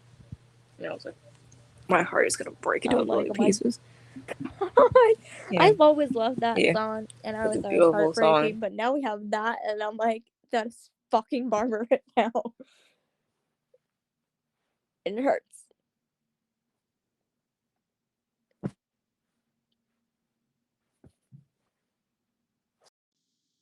Okay, I'll make this quick. I was rewatching Organized Crime, and I found another quote that was really good. So it was when Elliot was talking to Ayana, and Ayana was telling him he was getting this combat cross. He was talking about the ceremony. He said, so it's just gonna be me, my family, the ghost of my father. And Ayana said, yeah, well, if your father is let in, it'll be up to you. Basically saying this award can be for all your achievements, all that you did, not the mark that your father left on your life in the police department. Oh, also, when Elliot was talking to Donnelly before he stepped in front of the train, Elliot said that Frank took two vows. One when he became a cop, and one when he stopped being one. Because of all the stuff that I did. It was all the stuff that he did. It was crazy. I think that's all the stuff I had to add. Thanks for bearing with me, guys. Okay, I Okay. think we're good. Yeah, Cool. so that was that song, and I highly suggest you go listen to it. I love both versions, but the one that I was saying the lyrics to was the revival version. So look for the 2014 version if you want to go listen to it. Yeah, listen. Anyway, Something else so I was we're gonna say, on but I the note forgot. while we're Oh, I was what? talking about how we were writing. Sorry, we were writing that the alternative dream that we wrote. Oh, we've been writing it in kind of pieces because we Yeah. skip ahead. We have a part of it and then we skipped ahead because someone told us to be like, what Ideas if this on happened? ideas. Y'all go read it. But someone was like, what You're if like, this okay, happened fine, you go instead? write it. So we played around with an idea Why don't you go and write it? we probably go back to writing after we're done because it's very fun. It's been a crazy story to Okay, write and tell. But anyway, it yeah, has. we played around with the idea that So, like, okay, anyway, it doesn't matter. But y'all I go mean, read the it fic so we technically can. has to it do does. with That's with it the does. That's why song I thought about it. But what were you and thinking about it? the next part of the article, right? So Yeah. first off, read. So first off, I need to preface with the fact that Raoul Sparza himself said this. Oh yes. Looking at the part Neither about of us made this up. and the part about Stabler is where we're at. Oh yeah, neither of us Okay. made this up. Okay. No Then Barson made this up. Came yeah. from the This man is himself. why did my computer freeze? Okay, we're good. Okay. So this is from TV Insider, and the person asked him, looking at things,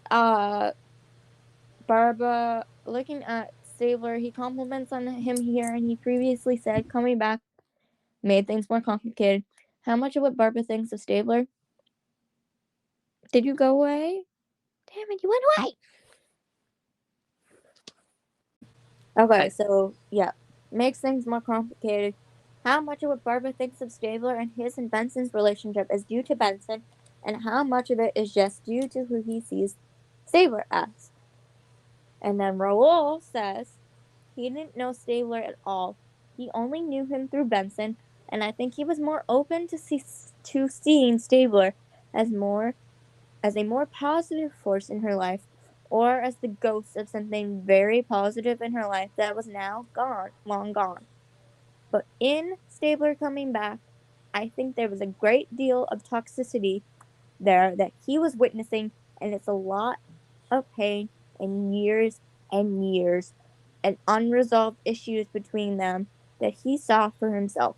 A kind of bullying aggressiveness that he recognized and didn't like and wanted to name and stand up to. And that's all Barba himself. That has nothing to do with Benson. I think from Benson, he got a much more golden version of who Stabler was, and he sees that she can't quite see some of the things that aren't great about him, or at least he thinks that. Yeah, that's something very pointed out, that he says bullying aggressiveness is how, and I agree with that. We very much agree with that, because like someone said, maybe this is another article or someone said this. Well, I think one of my friends said it, how like Stabler is, in a sense, he's like the bullying older brother to Olivia. Yeah. That's how I describe the relationship that they have. Like, sure, he protects her, but he's also causing the problems at the same time. He protects her, air quotes here, but not in a healthy way. And he's the one causing her problems. And Olivia doesn't see it like that. She doesn't really see any of the toxic issues that went on, and that like Elliot was the cause of them. And and like also like Rose or like Bart, but never like didn't meet Elliot until the People versus Richard Wheeler. But how he did like witness that was more of a season 13 thing, but like you can kind of see it a little bit throughout past, and how like they never really talked about Stabler, honestly, but how she's like honestly acting towards Barbara in the way that she acted towards Stabler when he left. Yeah. She didn't talk about him at all. She got mad if anybody brought him up. She no one talked about him in the slightest. Yeah. This episode, anybody brought him up, she got mad. She didn't want to talk about him. Yeah. And they just, because the issue was just unresolved. Like Elliot never, like, he's still to this day, it's not resolved. Like, Elliot has never said why he left. He never said all we got was this stupid line of, if I heard your voice, I wouldn't have left. Or like, so I left. Please get that out of here. Okay. Somebody, I think you wrote this down. Somebody in a group chat pointed out that Olivia is on a path similar to early Rollins. Honestly, I agree. She falls for toxic men because she thinks it's what she deserves. She probably thinks she doesn't deserve Rafa because she broke his heart. Well, look, Rollins is now with Carisi, who yeah, she got her happily ever, well, sort of. They're not perfect. Not perfect, but compared to the other two men she was with, it's she's gotten herself together. She's found her one. Yeah, she has. Now Olivia needs to go through whatever the hell she's going with this toxic man. Yeah, like I said, Olivia might have to wander in the dark for a while for her to find the light, and I'm okay with that. And I think it's a realistic thing that, as people don't like, people say like Olivia's out of character, but like it's a realistic emotion thing that Olivia's gone through. Like she's people forget that like as a character she's not always, you know, the champion of the champion of whom she is, but like she's not always on that high all the time. She's not sometimes perfect. She's in that low period of like, I don't know who I am, I don't know what I'm doing, I'm sad, blinded right now. Yeah, she's literally wandering in the dark is the best way to describe it. I really, at this point, I'm not sure who else is going to get through to her. Yeah. Unfortunately. It may just have to be something bad happens and then she gets herself together. Or honestly, the people I'm thinking might possibly get through to her right now is Amanda. Yeah. Because Amanda's like, we want to talk about the elephant in the room. There's somebody else you left out, and then, you know, went to go talk to Barbara right after that. Or Noah. Like, yeah. Come on, you gotta listen to your kid. Yeah, he misses his Uncle Rafa. Like, please. We need a freaking scene of them again. We do. Next season, please. Do please, it. Please. Listen to us, please. Please. I don't know. More maybe if Carisi goes up against him again. Oh, stick that scene in, because they can't. Okay, so also the thing about this is that they can't meet at Forlini City Park because it's closed. Where are they gonna go? Where are they gonna go? Oh shit! What are you saying? What are you thinking? That the last time they met, he said he loved her unconditionally. She says he misses him, and they left her sad, and that's the last time they're ever gonna have a conversation there. Yeah, Forlini's is closed. That place had so many good memories, and now we're left with that. Oh, yeah, I'm like, man. What is sad? Did we have anything else, or can we move on to organized crime? We had. I don't know if we're quite done with this. There's. So maybe it's a. Something else. I don't remember what else did it have. Maybe we'll see. We'll find out what happens next season. Maybe Olivia get her shit together. So let me check this other article real quick just to make sure we missing anything real important. So over the summer we're dealing with that Rollisi said I love you, and that Rafael Barba loves Olivia Benson unconditionally. And then also Barbara and Carissa can go up against court each other anytime. Okay, so a couple. If we get sass. I have to find that last line that Barbara said to Carissa. It was basically like, trying to do something for my client. Is that a problem for you or something like that? But if anyone knows the line I'm talking about, it's literally like the camera angle is like he's looking, like the camera looking at his camera's looking at him. Why is my laptop? If anybody can find that line for me, yeah, please tell us. You can tweet it. You can tweet us at us. You can tell us stuff. Please. Blah blah blah. I'll go find it later, but so let me see if I can find it now. Something else I saw that it. Oh, okay. So this is on TV Line. The question about the interviewer asked Raul, do you think Barber regrets taking the Wheatley case based on how it affected his friendship with Olivia, or would he do it again if he had to? And then Raul answers by saying, I think he'd actually do it again if he had to. What's been most interesting about Barber as a character was definitely what Warren created when he first wrote it. Like he's a bit of an antagonist. He's always written as someone who would go head to head with Benson's perspective, which was necessary. As they were left, there was no real balance in the points of view that the show may have to maintain. I think the great secret to SVU's success is that it never really lets you off the hook. Benson is a character that forces you to empathize and care, as opposed to other iterations of Law & Order, which really is about the intellectual interest in case of what happens here. There are no easy answers. It's always living in a gray area, and she's the hook. But Stabler was the fury in opposite position. Without him there, I think the show obviously needed some sort of grounding in the ensemble that was created. And I feel like Barbara, not trying to replace Stabler in any way, because it's not the same point of view, but Barbara worked really well, and he was in opposition to her. And so sometimes I think it's not so interesting when they're the best of friends, because that's not great television. Yeah. So, like, yeah, like the part that, like, Barbara would do it again if he had to, which I think he would. He'd rather have her mad at her than, like, whatever could have happened with Wheatley, because Wheatley could have done any numerous of things. No one really knows the background of that. I don't think it really matters. We don't even know if Wheatley's even dead or not, because Barbara says that, like, Wheatley's dead. I don't know. Question mark on that one. No one really knows. No one knows. I don't think he's dead, but Okay. I'll have to get the line that I'm looking for later. Yeah, we'll have to find it later.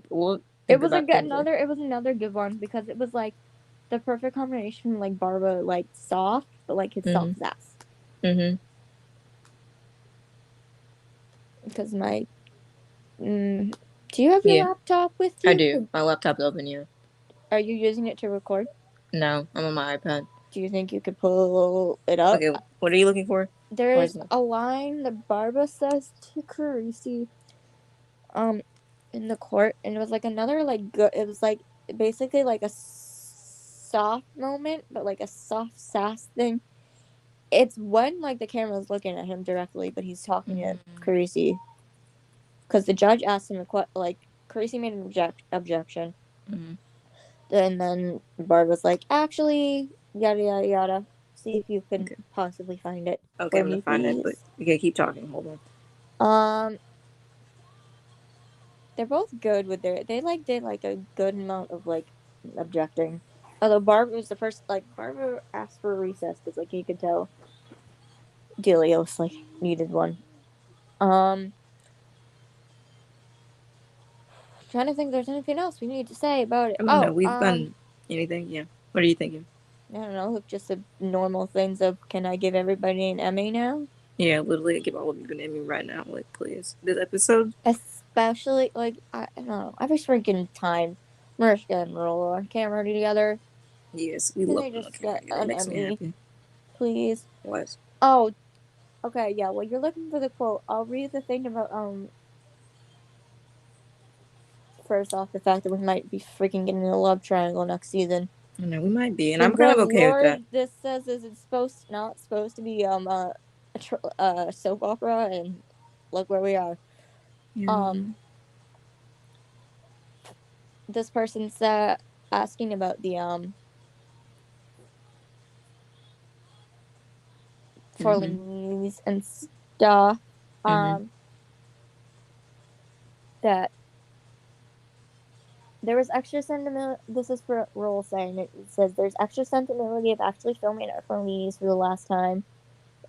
We meaning him and Mariska, spent many times filming together there over the season that it was very bittersweet to know the place is actually closing down.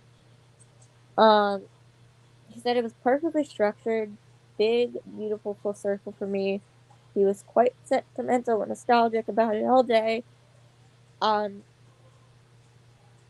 this is talking about Mariska. My God, this is probably another big reason why we love Barson so much. He said the interviewer says it's always so good to see you and Mariska in scenes together.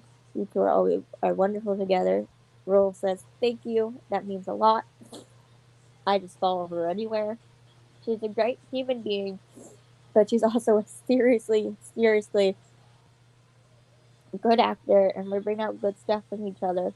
I just trust her. You know those trust exercises where they tell you close your eyes, fall backwards? I can do that with her. She can do that with me. We just catch each other, and I don't think you can plan that. You can't bottle it. It just happens or it doesn't.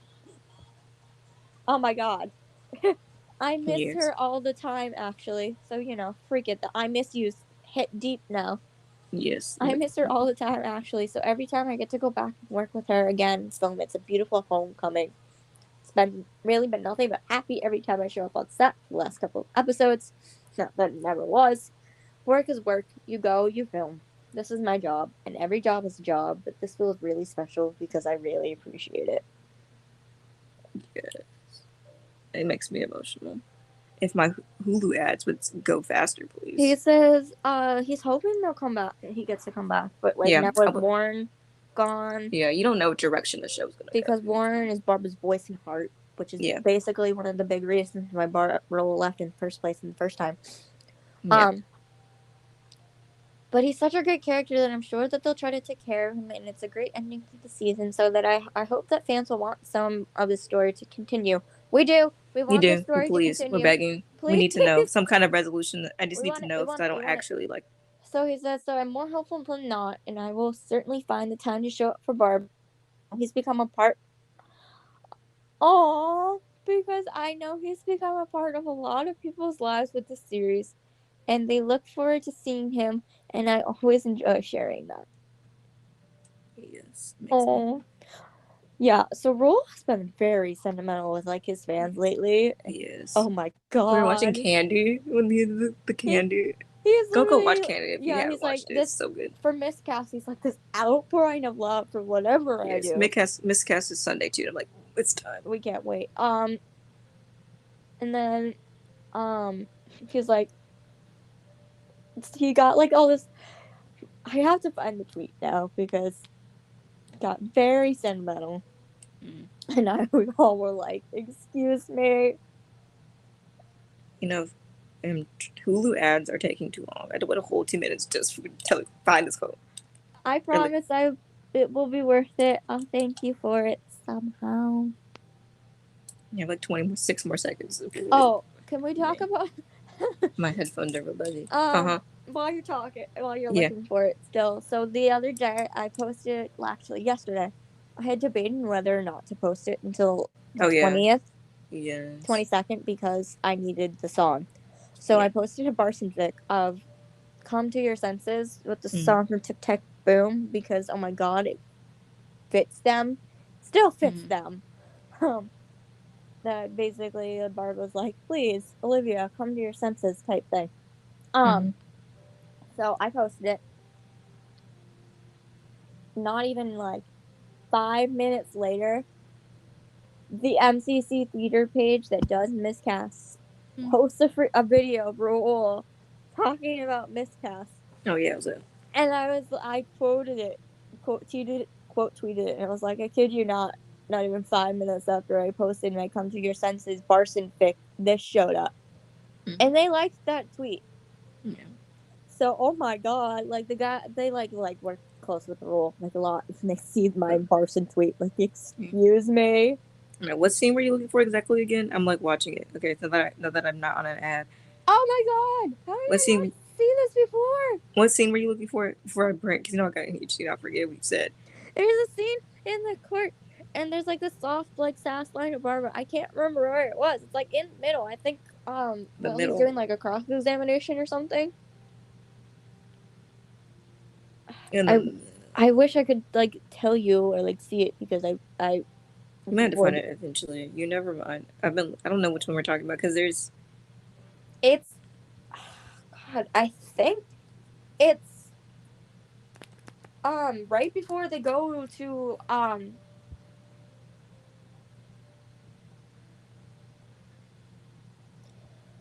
it's like while they're like talking like with the judge and like Gracie's filling out this file and Barbara's going to like talk to the okay. I was right at that scene a second ago. Judge in the middle of the room. And it's when it's like Carisi and Maxwell and the judge. And that scene. Yeah, okay. I think so. Okay, hopefully I'll have to watch an ad again. Because that's another 2 minutes we have to... Okay, no, they didn't make me watch. Oh, yes, I did. I did have to watch another ad for a minute and a half. Okay, well, it's okay. I got something to talk about. Okay, can you talk about that while the ad is playing?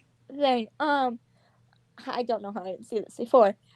But Raul posted a picture on his Twitter, and it's a picture of them all together in the courtroom and the pews, so, or like the gallery, and so like Kelly, Octavio, Peter, Ice, Mariska, and Raul are like all taking this picture together, and then in front of them is the Queen herself, Betty Buckley, at a freaking table by herself. I love how they took the picture. It's like all of them behind here, and then the Queen, Betty Buckley, in front of them. What a queen! Yes. There was 30 more seconds. Oh boy. I love how everyone like there was a Roll tweeted a thing that says that look though, and an eye emoji. They were like, "This is not going through Barbara's head," and a picture of him, and everyone's like, "That wasn't him." Yeah, well, like that. You did not tweet that. Exactly. Just don't do it. What do you mean? So that's hilarious. How his whole fans were like, "You didn't tweet that." Okay, I found the Candy tweet I was thinking of earlier. Okay. 2 things. He says, "Is it over? Is that it? Can I go hide again?" Like, sure. I love you guys. I love this game. What a crazy, wonderful COVID times. Making murders being funny. Is this Twain making me silly experience? Making this silly experience we had down in Atlanta. Miss you all. And then he says, "Well, I'm still here. Thank you again to my extraordinary fans. You are passionate and supportive and tremendously good to me. Even if I'm not online, I am aware and overwhelmed by the outpouring of care for my work. I'm humbled and grateful." And then we all went emotional because like we will follow him anywhere. We don't care what he does. Broadway, I think I found the line you were talking about. Hold on. Okay, go. Hold on. Why are the captions not on? What happened? What just... Oh, no. What just... Okay, there we go. Here again. When he asked the part where where Barbara says that he asked Dr. Sofer does the neurological exam, and he said that she is that Delia is blah blah blah. He says the jury decides her intent. The testimony. The jury decides her intent. The line. The jury decides her intent. The testimony can inform the verdict. Is that the line you're talking about? No, the line starts with like in fact, or like there's a word actually in it.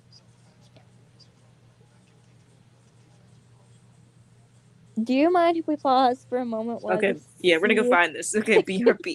So I can't find it either. Gonna have ads. It's taking forever. Okay. So BRB, guys.